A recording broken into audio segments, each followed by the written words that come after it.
ज़ैदी साहब, आज की जो कार्रवाई है उसके बारे में मुख्तसरन आपका तज्जिया क्या है और मुशाहिदा? देखिए, सबसे पहले तो सोलंकी साहब, मैं समझता हूँ कि ये बहुत खुशाइंद है कि एक इतना बड़ा ओहदेदार जो है वो अपने ओहदे से अलहदा होके और अपने एहतसाब के लिए वो सिस्टम के सामने पेश होता है। ये बात बिल्कुल उससे कता है कि वो क्यों ऐसे हुआ और क्या मजबूरियां थी जिसकी बिना पर जो है सिस्टम को इस हद तक जो है आना पड़ा। लेकिन द फैक्ट कि उन्होंने अपने आप को पेश किया, ये मैं समझता हूँ बड़ी अच्छी चीज़ है और हमारी जमहूरियत के लिए एक और ज़बरदस्त स्टेप है।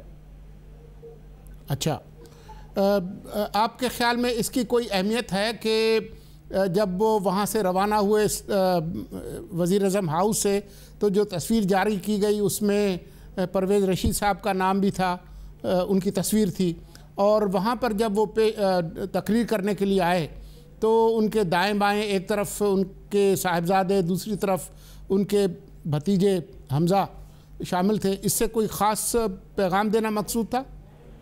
देखिए, मैं समझता हूँ इनको जब परवेज रशीद साहब का इस्तीफा जो है वो मांगा गया था तो वो उनको नहीं मांगना चाहिए था। अगर वो इतना ज़्यादा करीबी उनको समझते हैं और वो इतने अहम हैं वज़ीर आज़म के लिए, तो उनको शायद वो नहीं करना चाहिए था जो उन्होंने उस वक्त किया। लेकिन जाहिर बात है, ये एक तरह से मैसेज भेज रहे हैं कि चाहे ओहदा कुछ भी हो, उनकी अहमियत उनकी ज़िंदगी में और उनके काम के लिए और उनकी सियासी करियर में बड़ी है।